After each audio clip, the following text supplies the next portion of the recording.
ನಮಸ್ಕಾರ, ನ್ಯೂಸ್ ಸಂಗಮಕ್ಕೆ ಸ್ವಾಗತ. ಅರಸೀಕೆರೆ ನಗರದ ಭಾರತೀಯ ಜೀವ ವಿಮಾ ನಿಗಮದ ಕಚೇರಿಯಲ್ಲಿ ಕ್ರೀಡಾ ಮತ್ತು ಮನರಂಜನಾ ಸಂಘದ ವತಿಯಿಂದ ಕನ್ನಡ ರಾಜ್ಯೋತ್ಸವ ಹಮ್ಮಿಕೊಳ್ಳಲಾಗಿತ್ತು. ಮನುಷ್ಯ ತನ್ನ ದಿನನಿತ್ಯದ ಚಟುವಟಿಕೆಯಲ್ಲಿ ಸಮಯಕ್ಕೆ ಸರಿಯಾಗಿ ಊಟ ಹಾಗೂ ನಿದ್ದೆ ಹಾಗೂ ತನ್ನ ಪರಿಸರ ಸುತ್ತ ಇರುವ ಎಲ್ಲ ಜನರನ್ನು ಪ್ರೀತಿಸುವುದರಿಂದ ಆರೋಗ್ಯ ವೃದ್ಧಿಯಾಗಲಿದೆ ಎಂದು ಮುಖ್ಯ ಅತಿಥಿಗಳಾದ ಹಾಸನ ಧರ್ಮಸ್ಥಳ ಆಯುರ್ವೇದ ಮಹಾವಿದ್ಯಾಲಯ ಡಾಕ್ಟರ್ ಗುರುಬಸವರಾಜ ಯಲಗಚ್ಚಿನ ಅಭಿಪ್ರಾಯಪಟ್ಟರು.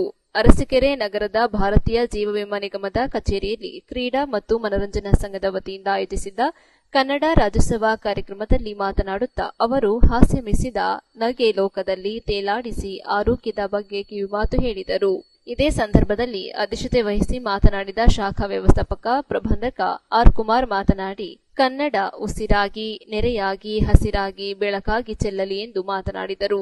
ಶಾಖಾ ಆಡಳಿತಾಧಿಕಾರಿ ಸಾಹಿತಿ ರಾಮಸ್ವಾಮಿ ಮಾತನಾಡುತ್ತಾ, ಬೇರೆ ಬೇರೆ ರಾಜ್ಯಗಳಿಂದ ವೃತ್ತಿಯಲ್ಲಿ ಬಂದಂತಹ ವ್ಯಕ್ತಿಗಳು ಕನ್ನಡವನ್ನು ಕಲಿತು, ಅರಿತು, ಬೆರೆತು ಮಾತನಾಡಿರುವ ಬಗ್ಗೆ ಮಾಹಿತಿ ತಿಳಿಸಿದರು. ಇದೇ ಸಂದರ್ಭದಲ್ಲಿ ನೈದಿಲೆ ಏನ್ ಬ್ಯಾಡಗಿ ಕನ್ನಡ ಗೀತೆ ಹಾಡಿದರು. ಇದೇ ಸಂದರ್ಭದಲ್ಲಿ ಕ್ರೀಡಾ ಮತ್ತು ಮನರಂಜನಾ ಸಂಘದ ಕಾರ್ಯದರ್ಶಿ ನಂದೀಶ್ ವಿ ಬ್ಯಾಡಗಿ, ಶಾಖಾ ಉಪಪ್ರಬಂಧಕ ಶ್ರೀನಿವಾಸನ್ ಮತ್ತು ಭಾರತೀಯ ಜೀವ ವಿಮಾ ನಿಗಮದ ಅಭಿವೃದ್ಧಿ ಅಧಿಕಾರಿಗಳಾದ ಜೈಪಾಲ್, ಲಿಂಗರಾಜು, ಶ್ರೀಲಕ್ಷ್ಮಿ, ಉಮಾ ಇತರರು ಉಪಸ್ಥಿತರಿದ್ದರು. ಬಹಳ ಚೆನ್ನಾಗಿ ಮಾತಾಡ್ತಾನೆ ಅಂತ ಕರೆಸಿರ್ತಾರೆ. ಅವನಿಗೇನೋ ಹುಮ್ಮಸ್ಸು, ಚೆನ್ನಾಗಿ ಮಾತಾಡಿರ್ಬೋದು, ತಡ ಆಗಿದೆ ಅಂತ ಹೇಳ್ತಾ ಇದ್ದೀನಿ.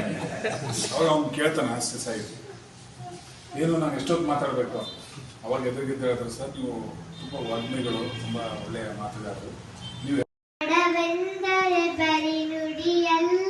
ಹಿರಿದಿದೆ ಅದರಂತ ಜಲವೆಂದರೆ ಕೇವಲ ನೀರಲ್ಲ, ಅದು ಪಾವನ ತೀರ್ಥ,